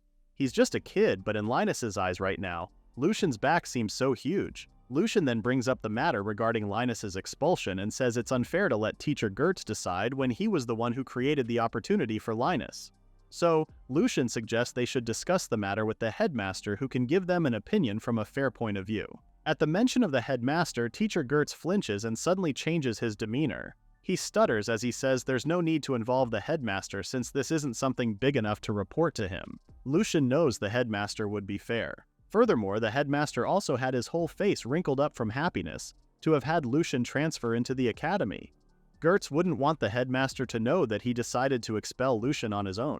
If that's the case, Lucian asks teacher Gertz if it's really enough to expel Linus out of school. The teacher has no choice but to keep mum. Meanwhile, Linus is getting all teary-eyed from Lucian's heroic move. The bell then rings, signaling the start of their classes. Lucian sighs. He's now late on his very first day. He won't let this go too, and points teacher Gertz as the reason why they're in great inconvenience because of him. After Lucian presses the teacher to say something, teacher Gertz stutters a meek apology. When Lucian calls him out for such a lousy apology, teacher Gertz immediately bows down to apologize once more. In Lucian's mind, this isn't a nice view to look at, so he then urges for him and Irina to go. Before they could, Linus calls them. This time, a smile plasters on his face as he thanks Lucian for earlier. He's even calling Lucian by his name now instead of Brat. And not only that, Linus bows down to sincerely apologize for what he did. Lucian knows he also had his share of immaturity in the matter. He waves for Linus to stop, saying he also ended up joking around. Linus awkwardly laughs, not believing that was Lucian's way of joking around. Irina ends up asking about why everyone was passed out when she arrived. Did something happen while she was looking for a teacher? It's Linus how explains the whole thing, shocking Irina when she finds out about the magic Lucian had used, the one that sent Linus's attack back to him and flying away he went. Irina then realizes this just means Lucian can never get physically hurt. The young sage nonchalantly informs them it's not really a rare thing at all. Both Linus and Irina interject, saying it is a rare thing. Anyways, after that, the trio go to their classes. This has made Lucian wonder how things would go with a sudden problem he encountered right after transferring, but it seems he's able to have some fun in the academy too, even gaining friends. After the Gertz incident, the three safely made it to their classroom. When they arrived, class had already began, so it's kinda impossible to sneak in now. Irina is worried about missing class, especially that their subject is about spiritology and the teacher's really strict when it comes to tardiness. Vouching for the gang, Linus volunteers to go first since he's the reason why they're all late. Before they could do anything, the door suddenly opens, revealing Sorrel. Sorrel has her hands on her hips as she scolds the three for being sneaky. While Lucian isn't gawking about having Sorrel as their teacher, it's not the same with the other two, who are very much amazed to see Sorrel. They're very much stunned to see the one and only Sorrel Melislan, the youngest court mage in history. Sorrel quietly signals Lucian to keep quiet about them knowing each other. Then she casually tells them to get inside the classroom. She knows they're all happy to meet her, but they seriously need to get seated. Since the only vacant seats are at the back, that's where the three sit down. As class begins, Lucian asks Irina if the teacher for spiritology is Sorrel. Irina says it's usually a scary old man. Sorrel then calls all their attention, telling everyone she'll only repeat her words one more time for the tardy people. For the next 2 months, Sorrel will be teaching the class as a special lecturer. Everyone praises Sorrel for everything that she is. Cute, has beautiful blonde hair, just like a doll. Hearing all their compliments, Sorrel winks at her students, telling everyone they should feel honored to be able to attend her classes. She did become a court mage at the youngest age in history. Everyone is stunned. Whispers soon grow among the students on how Sorrel is different from what they thought. They did hear she was a sheltered lady, but it seems that's not the case. When Sorrel hears this, she scolds everyone to quiet down. As Lucian expected, being history's youngest court mage comes with quite a lot of popularity. In this noble-centered discriminatory society, it's quiet the achievement. Though Sorrel's overbearing attitude is giving the opposite effect right now. Dismissing the whispers, Sorrel starts today's lesson on spiritology. Meanwhile, Lucian hushes Ron to keep quiet during class. The young sage will be taking notes and listen to what they refer to as spirits in this age. Lucian then takes out his notebook made by gathered cloth. The young sage does face another dilemma. He's too tiny for this desk. His height doesn't match the desk height. Even Linus notices it and turns away to stop himself from laughing further. Irina thinks this is cute, laughing at how cute Lucian looks right now. He may be strong, but no one can deny he's a bit tiny, so Irina urges him to sit on her lap. That way it should be tall enough for him to see. Lucian can't deny it too. He even asks Irina if he can borrow her lap for a while, to which she happily obliges. Since this class is full of newbies and it's only been a month since enrollment, Sorrel tells everyone they'll start with the basics of magic. Magic is done through calling out the power of a spirit through an incantation. As a trade-off, the user's magic is then consumed as energy. The nobles are apparent descendants with the blood of the spirits flowing within them. In other words, because they are blood-related, they're able to call upon the ancestral spirits and bring out their ability for a limited time. Lucien's note-taking halts upon hearing this nonsense. Nobles as descendants of spirits? Who's the person who spread such fake news? He's never heard of such a thing 500 years ago. From afar, Sorrel can see Lucien's violent reaction. She has no choice, though. This is the standard that the Magic Academy teaches in this year. Clearing her throat, Sorrel continues the lesson. If they go to the roots of magic, it's a type of spell. The four great spirits, fire, water, wind, and earth, and a magic circle to offer prayers and incantations, which are the words of the prayer. Only when these two join together can mana then be used to summon the power of spirits and manifest magic. In Lucien's mind, he did his research on spirit magic 500 years ago too. Though the theory hasn't changed much from that time, there's one thing that Lucien's confused with. So he raises his hand to ask Sorrel a question. Performing magic through the use of magic circles means that one is exchanging an equal contract with the spirit. This is spirit magic scholars stated 500 years ago too. Rather than manifesting an ability, isn't it more accurate to say using magic through mediation of a spirit? Sorrel's mind is now ticking. To her, it's just the same thing. But Lucien says it's not.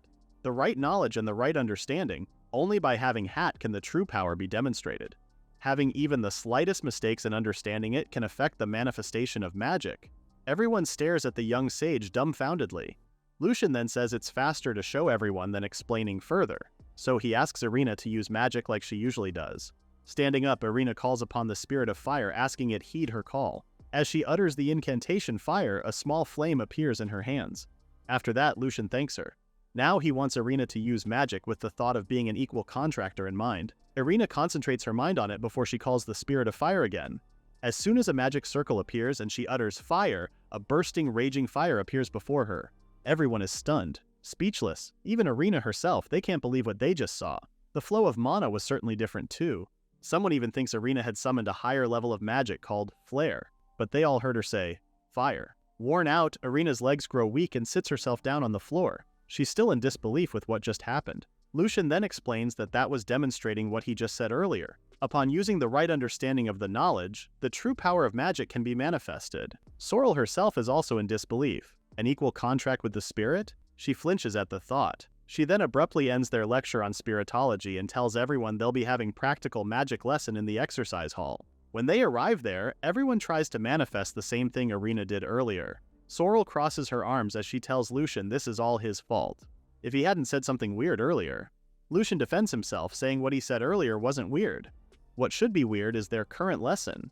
Shooting magic at a 20-meter range? They're not kids that just learned magic for the first time. The young sage wants them to train their mana consumption and magic control even with the magic they're all good at. But then he suddenly facepalms himself. This is so shocking that he might just pass out. Noticing Lucien's demeanor, Sorrel urges the young sage to train as well, something he says he doesn't need to do.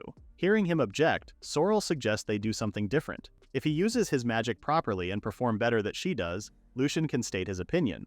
And by properly, Sorrel meant to call upon the spirits and such. Thinking it to be a good opportunity to test out the spirit magic of this era, Lucien readily agrees. They soon label their respective target points. After the signal, both of them will be shooting magic at their individual targets. The winner will be decided by the accuracy rather than speed. With Irina in charge of giving the signal, she then raises her hand and soon says go.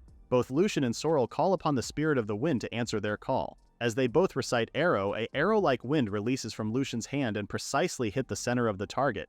Everyone cheers for Lucien for hitting the bullseye. They didn't know one can control magic like that too. Then they turn towards Sorrel's target, seeing it having no change at all. Panicking, Sorrel looks at her hands, confused why her magic didn't activate. Lucien calmly explains he interfered with her magic. It wasn't in the rules, so he thought it would be okay to do so. Now Sorrel's interested. This meant Lucien used a different kind of magic, sort if like multitasking. Sorrel is surprised since no one in the kingdom can do that. Lucien grows silent. He's surprised to hear this. He thought more people could do it.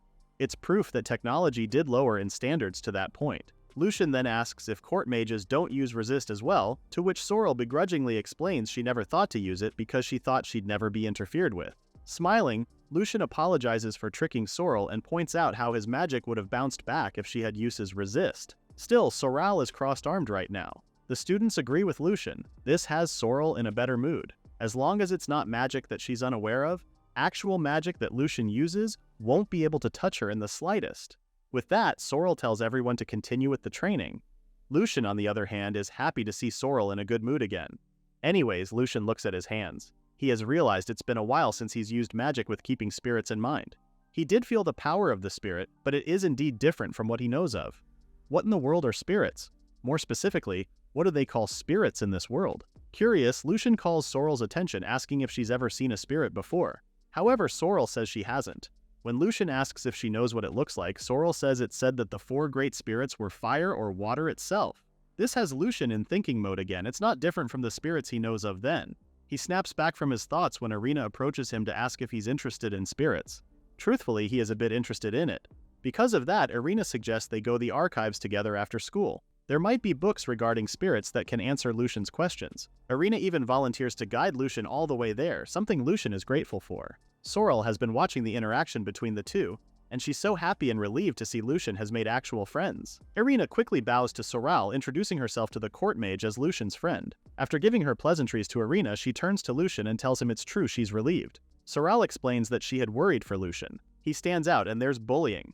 Despite being an academy, it's just a gathering for those who want to look down on other and show off. Lucien soon realizes this might be the reason why Sorrel came here as a special lecturer, because she was worried for him.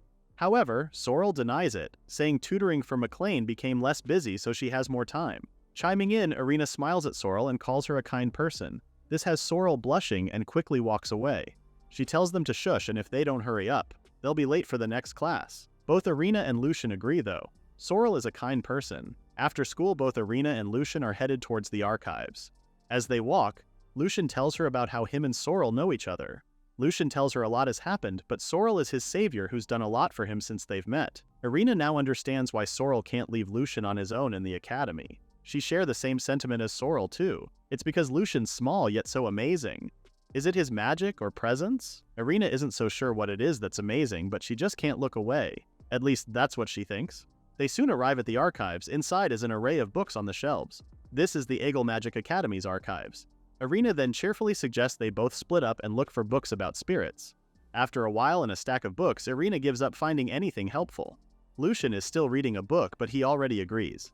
He has looked for books from every corner that may have descriptions or histories of spirits, but there was none that contained much information. It doesn't make any sense though. The people of this era believe in it so much, there should be at least something.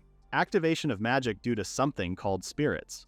If it's a result of the advancements in technology different from his, then Lucien can accept the fact that it's just a kind of magic and there's a lot he can learn from too.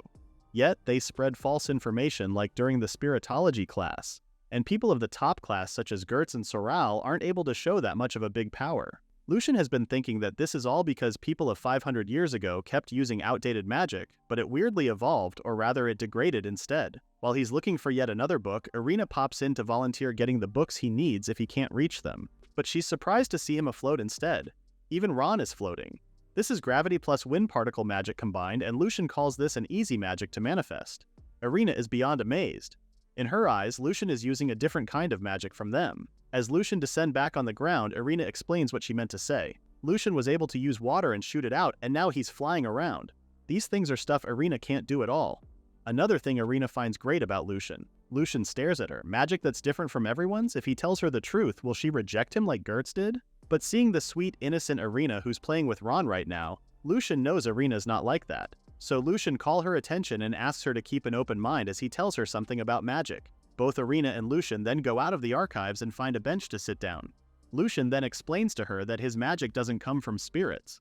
Instead, it's manifested through his mana organ, which is kind of a bodily organ. A mana organ is a type of organ that turns mana into magic. The discovery of this organ 500 years ago became a huge reason why the common knowledge of a spirit being necessary in using magic was being denied. Lucien then manifests a small flame in his hand as he explains that a mana organ exists in anyone's body from the moment they are born. By using this, Lucien is able to use magic without the use of magic circles or incantations. When Irina asks if she has one as well, Lucien immediately confirms she does. Irina raises a hand on her chest, amazed by the very thought of it. Lucien, seeing that Irina isn't rejecting what he said so far, is relieved. He then tells Irina he understands this new information is hard to believe instantly. However, Irina says it's not. It would be different if someone else said it, but it sounds real when Lucien says it. Plus, Lucien himself don't use any incantations when using magic, and that magic he uses when he fought against Gertz were all magic used with the mana organ. Now it makes a lot of sense now that Lucien had explained it to Irina. A smiling Lucien conveys his joy upon seeing and hearing that Irina understands. And based from Lucien's explanation, Irina also realizes he can use magic even if one doesn't have the blood of the spirits. After Lucien confirms that, Irina's head is now swirling from information overload. Then what's with the lesson about being blood relatives of spirits then? What about the thing where nobles are descendants of spirits and the spirits letting Therm use their magic? Lucien isn't so sure himself. But if more people used magic, Lucien thinks the people in the town would prosper more. Magic is something that should be kept within the hands of a certain group only. Holding her face in her hands, Irina comments on how mature Lucien seems to be. Compared to someone like her who wants to learn how to use magic better or learn more about it, Irina suddenly feels embarrassed for thinking so selfishly. Lucien assures her she's not selfish at all. Irina's reaction reminds him of his old self who also desired knowledge for himself. Thinking about it, Irina expresses her desire of advancing to the training school for court mages. Irina wants her name to be out there by becoming a court mage. Because if she doesn't, Irina will be forced to marry some noble's son from the neighboring town. Then, Irina turns to Lucien and asks him of his plans after graduation. If things go smoothly in the Magic Academy, Lucien can graduate in 3 years. McLean had already advised him to be a dedicated mage, but another answer arises from Lucien. He reveals to Irina of his desire in becoming a court mage as well. It's something he's been thinking about since he saw the students' reaction towards sorcerer during today's class. No one would lend an ear to a 6-year-old boy making a claim about magic. Only with a proper title and proving his abilities will Lucien be able to spread his theories to society. Although Irina had believed his story, Lucien knows it's only because she's an honest and straightforward girl. If Lucien becomes a court mage, which many mages look up to, then maybe there will be more people who will listen to Lucien. So Lucien promises to do his best in his studies to become a court mage and to find out what spirits really are. The two friends then promise to do their best before they head home. Irina also reminds him they don't need to go to the academy the following day since it's the weekend. When Lucien gets back home, he is greeted by Thompson, who asks him how his first day of classes went. Lucien doesn't know how to answer him. He can't say he ran in not Rubel with Linus because of his teacher and thought he was really late for his first class, only to find out that Sorrel was the teacher and they had a magical showdown. So instead of that lengthy answer, Lucien opts to tell Thompson he had a very productive day. After that, Lucien asks Thompson if there's anything he can help out with in the inn. Since there are no classes tomorrow, Lucien would gladly help out with work in the inn. With Lucien's keen interest in helping out, Thompson praises him for being so mature. Then he tells Lucien he can help clean until dinner time. Thompson will leave the third-floor hallway and the empty room in Lucien's capable hands. With the help of McLean, Thompson had prepared food and a room for Lucien at a low cost. Helping out is the least he could do to show his gratitude. The next day, Thompson hands Lucien a pail and a bucket. Lucien gladly takes these and starts using gravity on the bucket filled with water to move it around. He then starts mopping and scrubbing the floors. As Lucien washes the dirtied mop with water, he sees the water has turned black already. Lucien realizes it would be bothersome to throw out the water every now and then since he's on the 3rd floor. There's only one solution to this problem. It's to use that magic he got from God. So Lucien conjures space magic which connects through space, creating an entrance and an exit. If Lucien make an entrance here and create an exit towards the gutter for the drainage, he can easily throw away the dirty water. Then Lucien will use water to get more clean water.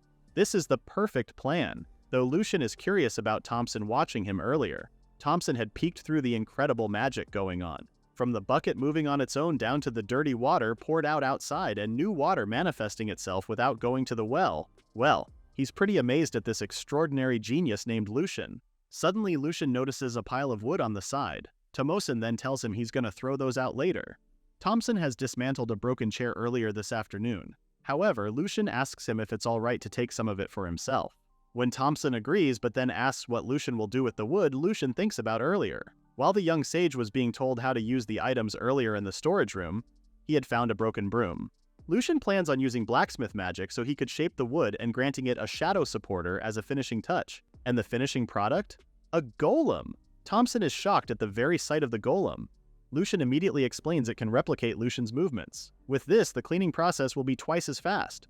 The golem even starts cleaning the place, and Thompson is impressed to see it cleaning properly too. With all this commotion, Sorrel starts complaining and ventures out of her room.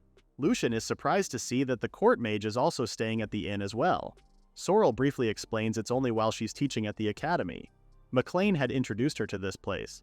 After that, Sorrel asks about the noise early. She jumps back in fear as the golem waves its woody hand at her. She screams in horror, asking what the thing is. Lucien then happily explains it's the golem he quickly made earlier. Hearing this, Sorrel is surprised. Golems are apparently ancient weapons whose theory hasn't been clarified yet. It's a technology even the court mage Sorrel doesn't know, so Thompson is even more amazed. Going back to her room, Sorrel denies ever seeing the golem and calls all of this a dream.